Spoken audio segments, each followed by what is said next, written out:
The chairman again. I hope that's true next year. Thank you, Mr. Chairman.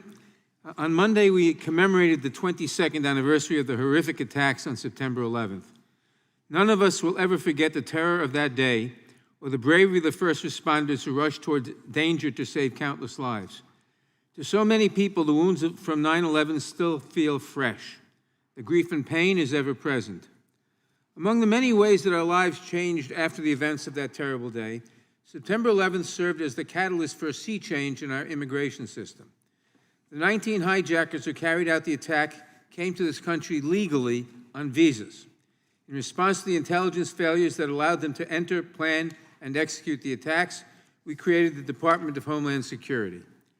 This led to massive increases in funding, vetting, and enforcement within the immigration system.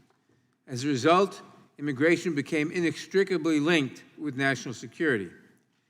While in many ways we are safer today, there are also many problematic aspects to this approach, not the least of which is that asylum seekers are too often treated like criminals by our government. However, one thing is certain. The federal government is deeply focused on keeping Americans safe from threats domestic and foreign, and attacks by foreign-born terrorists on U.S. soil since 9/11 are vanishingly rare. I am sure that my Republican colleagues will do their best to scare people into believing that the next 9/11 is just around the corner, and this time, they will claim, it will be planned by someone who snuck over the southwest border.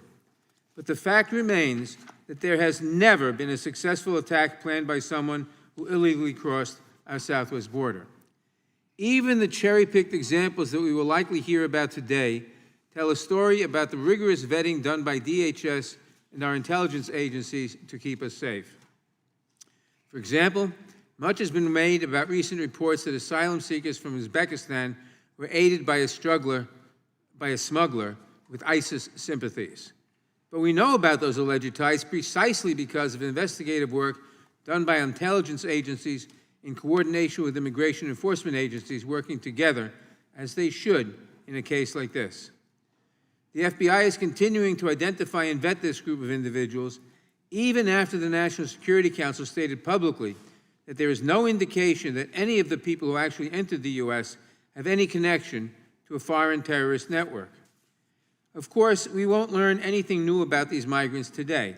That's because this slapdash hearing was pulled together to make headlines, not progress. As has become commonplace in this subcommittee, there are no government witnesses today. No one who can provide a thorough accounting of what the government is currently doing to address potential threats. The FBI and DHS have offered to provide members with a classified briefing about this incident, but a classified briefing doesn't get anyone a spot on Fox News. So here we are, about to commence yet another hearing to demonstrate just how unserious my colleagues are about fixing the problems plaguing our immigration system. If they wanted to improve things, they would have joined with Democrats when we appropriated hundreds of millions of dollars to provide new technology, inspection systems, and CBP officers to the border in last year's omnibus spending bill.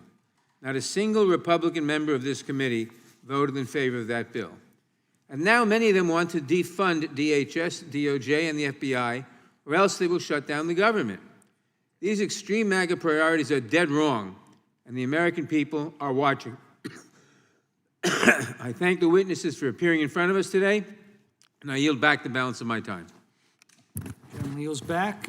The chair recognizes the arrival of the chairman of the House Judiciary Committee. Mr. Jordan is recognized for an opening statement. Well, I'll be brief. I thank you, Mr. Chairman. Thank you for doing this hearing. I just want to respond to the ranking member of the full committee's statement that no one from the government's here to give us answers. We've been asking for answers from those guys for I don't know how long. We wrote Secretary Mayorkas before he came in front of this committee 7 weeks ago. We wrote him the week before saying, hey, here are questions we want you to be prepared to answer. This is like the professor telling you, hey, these are the questions I'm going to ask you on the exam. And he came to the committee and wouldn't answer the questions. We asked him a simple question, not even on the terrorist issue. We asked him a simple question. We said, how many of the over 2 million people who have been encountered on the border, how many of them have been adjudicated and been removed from the country? He wouldn't answer the question. Mr. Gates asked him. Mr. Roy asked him. I asked him a couple times. Finally, I said, is the number greater than 0? He would agree to that, but he wouldn't tell us the number. We then followed up with a letter to him. What's the answer? Still no response.